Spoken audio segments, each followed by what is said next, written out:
KaraokeBooks. The Enchanted April. Elizabeth von Arnim. Audiobook. Chapter 8. Presently, when Mrs. Wilkins and Mrs. Arbuthnot, unhampered by any duties, wandered out and down the worn stone steps and under the pergola into the lower garden, Mrs. Wilkins said to Mrs. Arbuthnot, who seemed pensive, "Don't you see that if somebody else does the ordering it frees us?" Mrs. Arbuthnot said she did see, but nevertheless she thought it rather silly to have everything taken out of their hands. "I love things to be taken out of my hands," said Mrs. Wilkins.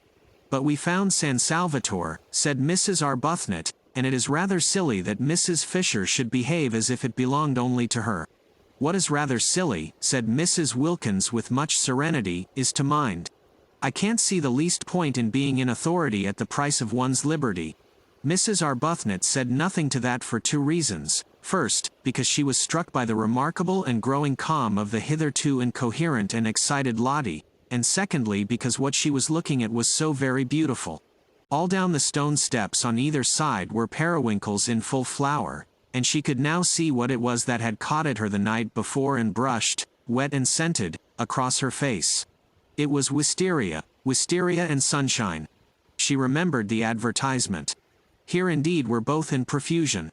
The wisteria was tumbling over itself in its excessive life, its prodigality of flowering, and where the pergola ended the sun blazed on scarlet geraniums, bushes of them, and nasturtiums in great heaps, and marigolds so brilliant that they seemed to be burning, and red and pink snapdragons, all outdoing each other in bright, fierce color. The ground behind these flaming things dropped away in terraces to the sea, each terrace a little orchard, where among the olives grew vines on trellises, and fig trees, and peach trees, and cherry trees. The cherry trees and peach trees were in blossom, lovely showers of white and deep rose color among the trembling delicacy of the olives.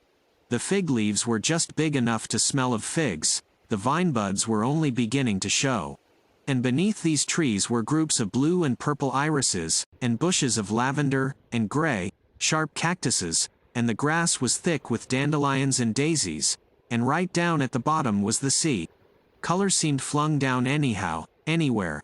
Every sort of color, piled up in heaps, pouring along in rivers. The periwinkles looked exactly as if they were being poured down each side of the steps, and flowers that grow only in borders in England, proud flowers keeping themselves to themselves over there, such as the great blue irises and the lavender, were being jostled by small, shining common things like dandelions and daisies and the white bells of the wild onion, and only seemed the better and the more exuberant for it. They stood looking at this crowd of loveliness, this happy jumble, in silence. No, it didn't matter what Mrs. Fisher did, not here, not in such beauty. Mrs. Arbuthnot's discomposure melted out of her. In the warmth and light of what she was looking at, of what to her was a manifestation, an entirely new side of God, how could one be discomposed? If only Frederick were with her, seeing it too, seeing as he would have seen it when first they were lovers, in the days when he saw what she saw and loved what she loved. ... She sighed. "You mustn't sigh in heaven," said Mrs. Wilkins. "One doesn't. I was thinking how one longs to share this with those one loves," said Mrs. Arbuthnot. "You mustn't long in heaven," said Mrs. Wilkins. "You're supposed to be quite complete there. And it is heaven, isn't it, Rose? See how everything has been let in together. The dandelions and the irises, the vulgar and the superior, me and Mrs. Fisher, all welcome, all mixed up anyhow, and all so visibly happy and enjoying ourselves." "Mrs. Fisher doesn't seem happy, not visibly, anyhow," said Mrs. Arbuthnot, smiling. "She'll begin soon, you'll see." Mrs. Arbuthnot said she didn't believe that after a certain age people began anything. Mrs. Wilkins said she was sure no one, however old and tough, could resist the effects of perfect beauty. Before many days, perhaps only hours, they would see Mrs. Fisher bursting out into every kind of exuberance. "I'm quite sure," said Mrs. Wilkins, "that we've got to heaven, and once Mrs. Fisher realizes that that's where she is, she's bound to be different. You'll see. She'll leave off being ossified, and go all soft and able to stretch, and we shall get quite— why, I shouldn't be surprised if we get quite fond of her." The idea of Mrs. Fisher bursting out into anything, she who seemed so particularly firmly fixed inside her buttons, made Mrs. Arbuthnot laugh. She condoned Lottie's loose way of talking of heaven, because in such a place, on such a morning, condonation was in the very air. Besides, what an excuse there was. And Lady Caroline, sitting where they had left her before breakfast on the wall, peeped over when she heard laughter, and saw them standing on the path below, and thought what a mercy it was they were laughing down there and had not come up and done it round her. She disliked jokes at all times, but in the morning she hated them, especially close up, especially crowding in her ears. She hoped the originals were on their way out for a walk, and not on their way back from one. They were laughing more and more. What could they possibly find to laugh at? She looked down on the tops of their heads with a very serious face, for the thought of spending a month with laughers was a grave one, and they, as though they felt her eyes, turned suddenly and looked up. The dreadful geniality of those women. ... She shrank away from their smiles and wavings, but she could not shrink out of sight without falling into the lilies. She neither smiled nor waved back, and turning her eyes to the more distant mountains surveyed them carefully till the two, tired of waving, moved away along the path and turned the corner and disappeared. This time they both did notice that they had been met with, at least, unresponsiveness.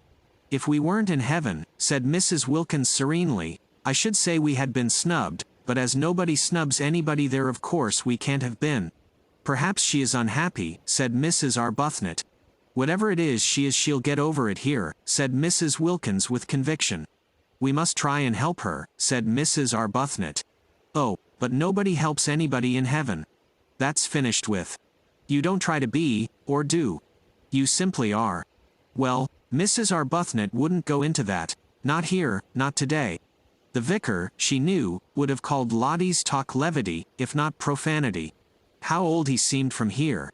An old, old vicar. They left the path, and clambered down the olive terraces, down and down, to where at the bottom the warm, sleepy sea heaved gently among the rocks. There a pine tree grew close to the water, and they sat under it, and a few yards away was a fishing boat lying motionless and green-bellied on the water. The ripples of the sea made little gurgling noises at their feet. They screwed up their eyes to be able to look into the blaze of light beyond the shade of their tree. The hot smell from the pine needles and from the cushions of wild thyme that padded the spaces between the rocks, and sometimes a smell of pure honey from a clump of warm irises up behind them in the sun, puffed across their faces. Very soon Mrs. Wilkins took her shoes and stockings off, and let her feet hang in the water. After watching her a minute Mrs. Arbuthnot did the same. Their happiness was then complete. Their husbands would not have known them. They left off talking. They ceased to mention heaven. They were just cups of acceptance. Meanwhile Lady Caroline, on her wall, was considering her position. The garden on the top of the wall was a delicious garden, but its situation made it insecure and exposed to interruptions. At any moment the others might come and want to use it, because both the hall and the dining room had doors opening straight into it. Perhaps, thought Lady Caroline, she could arrange that it should be solely hers. Mrs. Fisher had the battlements, delightful with flowers, and a watchtower all to herself, besides having snatched the one really nice room in the house. There were plenty of places the originals could go to. She had herself seen at least 2 other little gardens, while the hill the castle stood on was itself a garden, with walks and seats. Why should not this one spot be kept exclusively for her? She liked it best of all. It had the Judas tree and an umbrella pine, it had the freesia and the lilies, it had a tamarisk beginning to flush pink, it had the convenient low wall to sit on, it had from each of its 3 sides the most amazing views, to the east the bay and mountains, to the north the village across the tranquil clear green water of the little harbor and the hills dotted with white houses and orange groves, and to the west was the thin thread of land by which San Salvatore was tied to the mainland, and then the open sea and the coastline beyond Genoa reaching away into the blue dimness of France. Yes, she would say she wanted to have this entirely to herself. How obviously sensible if each of them had their own special place to sit in apart. It was essential to her comfort that she should be able to be apart, left alone, not talked to. The others ought to like it best too. Why heard? One had enough of that in England, with one's relations and friends, oh, the numbers of them, pressing on one continually. Having successfully escaped them for 4 weeks, why continue, and with persons having no earthly claim on one, to herd? She lit a cigarette. She began to feel secure. Those two had gone for a walk. There was no sign of Mrs. Fisher. How very pleasant this was. Somebody came out through the glass doors, just as she was drawing a deep breath of security. Surely it couldn't be Mrs. Fisher, wanting to sit with her? Mrs. Fisher had her battlements. She ought to stay on them, having snatched them. It would be too tiresome if she wouldn't, and wanted not only to have them in her sitting room but to establish herself in this garden as well. No, it wasn't Mrs. Fisher, it was the cook. She frowned. Was she going to have to go on ordering the food? Surely one or other of those two waving women would do that now. The cook, who had been waiting in increasing agitation in the kitchen, watching the clock getting nearer to lunch, time while she still was without knowledge of what lunch was to consist of, had gone at last to Mrs. Fisher, who had immediately waved her away. She then wandered about the house seeking a mistress, any mistress, who would tell her what to cook, and finding none, and at last, directed by Francesca, who always knew where everybody was, came out to Lady Caroline. Dominica had provided this cook. She was Costanza, the sister of that one of his cousins who kept a restaurant down on the piazza. She helped her brother in his cooking when she had no other job, and knew every sort of fat, mysterious Italian dish such as the workmen of Castanito, who crowded the restaurant at midday, and the inhabitants of Mezzago when they came over on Sundays, loved to eat. She was a fleshless spinster of 50, gray-haired, nimble, rich of speech, and thought Lady Caroline more beautiful than anyone she had ever seen. And so did Domenico, and so did the boy Giuseppe who helped Domenico and was, besides, his nephew, and so did the girl Angela who helped Francesca and was, besides, Domenico's niece, and so did Francesca herself. Domenico and Francesca, the only two who had seen them, thought the two ladies who arrived last very beautiful, but compared to the fair young lady who arrived first they were as candles to the electric light that had lately been installed, and as the tin tubs in the bedrooms to the wonderful new bathroom their master had had arranged on his last visit. Lady Caroline scowled at the cook. The scowl, as usual, was transformed on the way into what appeared to be an intent and beautiful gravity, and Costanza threw up her hands and took the saints aloud to witness that here was the very picture of the Mother of God. Lady Caroline asked her crossly what she wanted, and Costanza's head went on one side with delight at the sheer music of her voice. She said, after waiting a moment in case the music was going to continue, for she didn't wish to miss any of it, that she wanted orders. She had been to the Signorina's mother, but in vain. "She is not my mother," repudiated Lady Caroline angrily, and her anger sounded like the regretful wail of a melodious orphan. Costanza poured forth pity. She too, she explained, had no mother. Lady Caroline interrupted with the curt information that her mother was alive and in London. Costanza praised God and the saints that the young lady did not yet know what it was like to be without a mother. Quickly enough did misfortunes overtake one. No doubt the young lady already had a husband. No, said Lady Caroline icily. Worse than jokes in the morning did she hate the idea of husbands.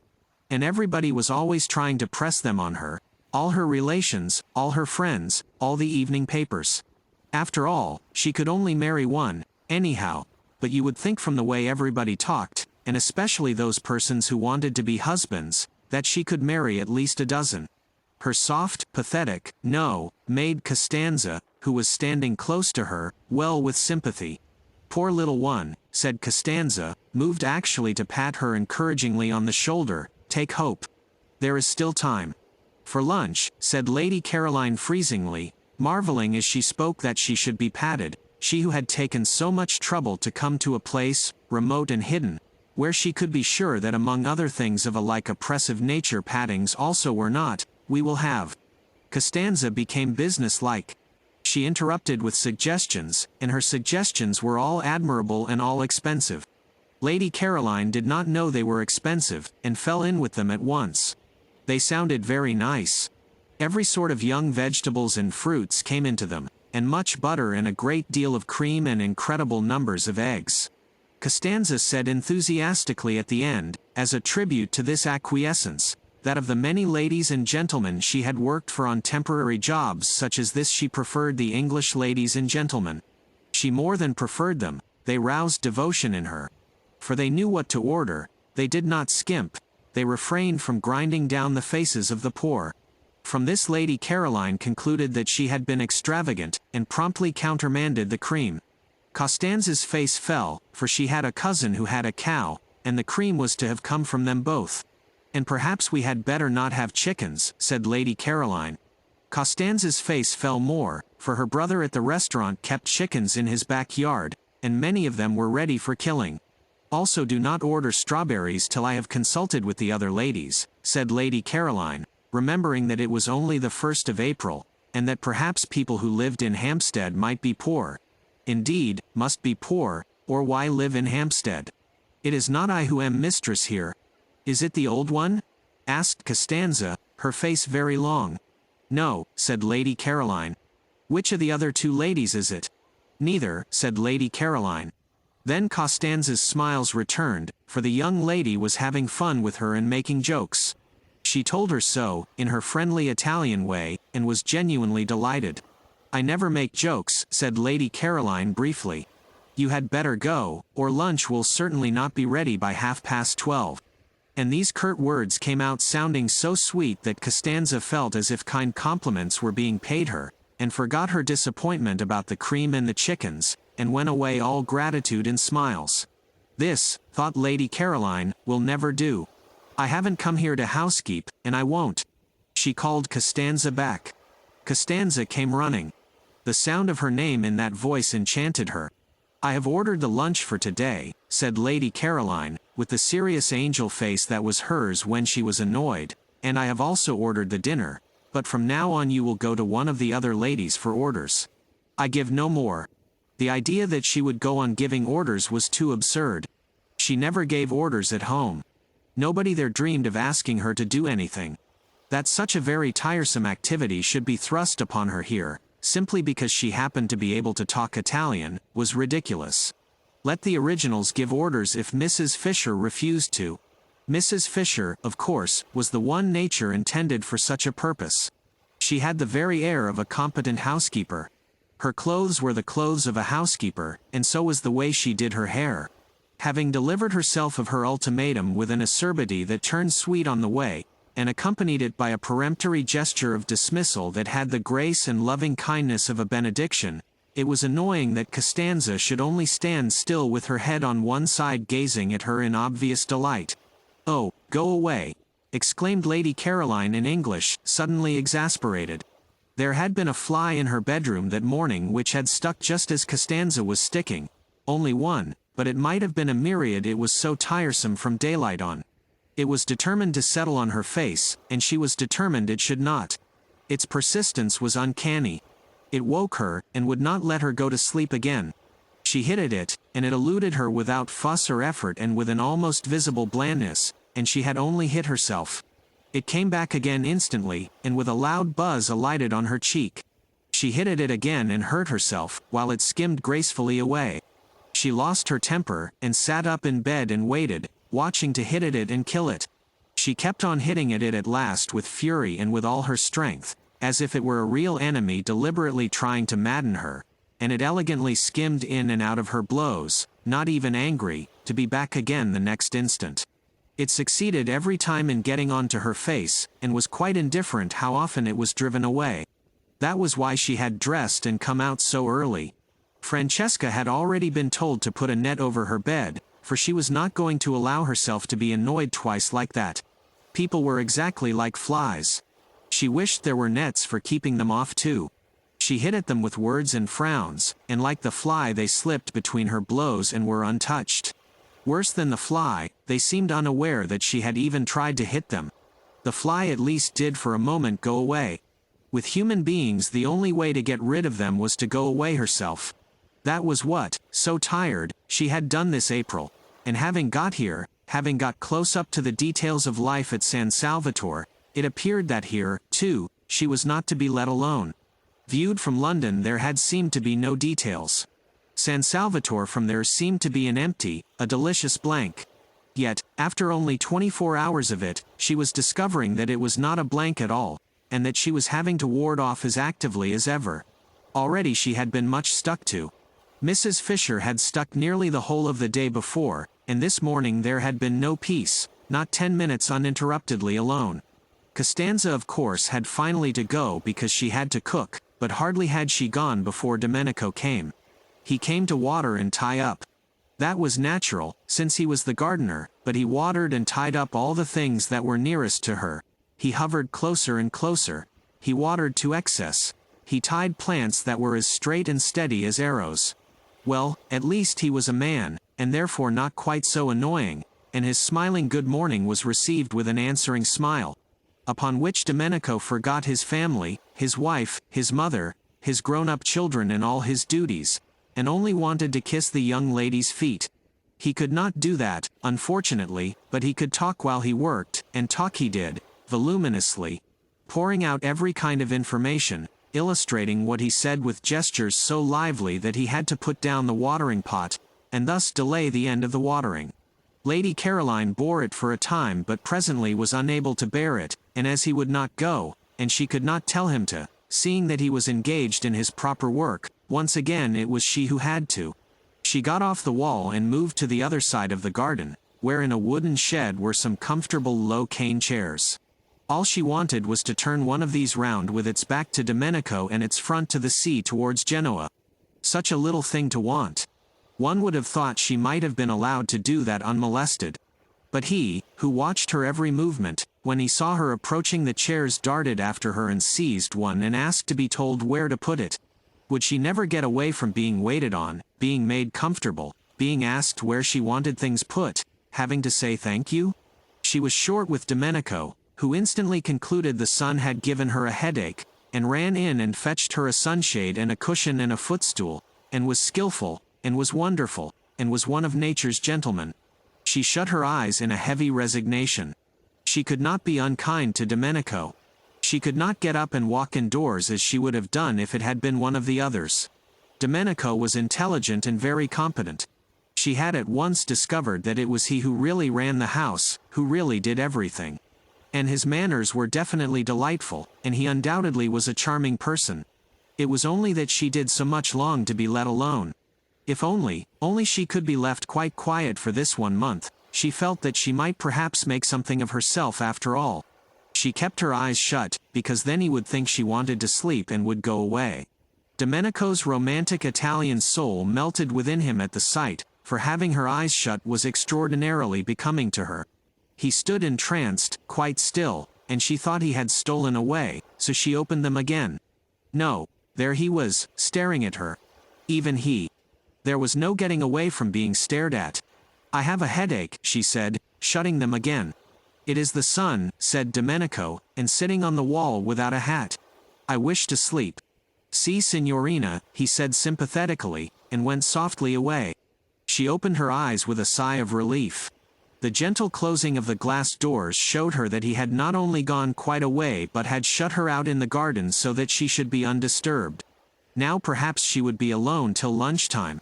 It was very curious, and no one in the world could have been more surprised than she herself, but she wanted to think. She had never wanted to do that before. Everything else that it is possible to do without too much inconvenience she had either wanted to do or had done at one period or another of her life, but not before had she wanted to think.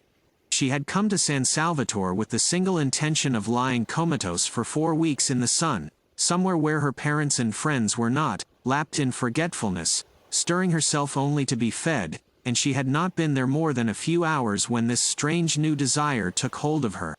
There had been wonderful stars the evening before, and she had gone out into the top garden after dinner, leaving Mrs. Fisher alone over her nuts and wine, and, sitting on the wall at the place where the lilies crowded their ghost heads, she had looked out into the gulf of the night, and it had suddenly seemed as if her life had been a noise all about nothing. She had been intensely surprised. She knew stars and darkness did produce unusual emotions because, in others, she had seen them being produced, but they had not before done it in herself. A noise all about nothing. Could she be quite well? She had wondered. For a long while past she had been aware that her life was a noise, but it had seemed to be very much about something. A noise, indeed, about so much that she felt she must get out of earshot for a little or she would be completely, and perhaps permanently, deafened. But suppose it was only a noise about nothing? She had not had a question like that in her mind before. It had made her feel lonely. She wanted to be alone, but not lonely. That was very different. That was something that ached and hurt dreadfully right inside one. It was what one dreaded most. It was what made one go to so many parties, and lately even the parties had seemed once or twice not to be a perfectly certain protection. Was it possible that loneliness had nothing to do with circumstances, but only with the way one met them? Perhaps, she had thought, she had better go to bed. She couldn't be very well. She went to bed, and in the morning, after she had escaped the fly and had her breakfast and got out again into the garden, there was this same feeling again, and in broad daylight. Once more she had that really rather disgusting suspicion that her life till now had not only been loud but empty. Well, if that were so, and if her first 28 years, the best ones, had gone just in meaningless noise, she had better stop a moment and look round her. Pause, as they said in tiresome novels, and consider. She hadn't got many sets of 28 years. One more would see her growing very like Mrs. Fisher. Two more. She averted her eyes. Her mother would have been concerned if she had known. Her mother doted. Her father would have been concerned too, for he also doted. Everybody doted. And when, melodiously obstinate, she had insisted on going off to entomb herself in Italy for a whole month with queer people she had got out of an advertisement, refusing even to take her maid, the only explanation her friends could imagine was that poor Scrap, such was her name among them, had overdone it and was feeling a little nervy. Her mother had been distressed at her departure. It was such an odd thing to do, such a sign of disappointment. She encouraged the general idea of the verge of a nervous breakdown. If she could have seen her adored Scrap, more delightful to look upon than any other mother's daughter had ever yet been, the object of her utmost pride, the source of all her fondest hopes, sitting staring at the empty noonday Mediterranean considering her 3 possible sets of 28 years, she would have been miserable. To go away alone was bad, to think was worse. No good could come out of the thinking of a beautiful young woman. Complications could come out of it in profusion, but no good. The thinking of the beautiful was bound to result in hesitations, in reluctances, in unhappiness all round. And here, if she could have seen her, sat her Scrap thinking quite hard. And such things. Such old things. Things nobody ever began to think till they were at least 40. If you liked what you heard, please subscribe to the channel.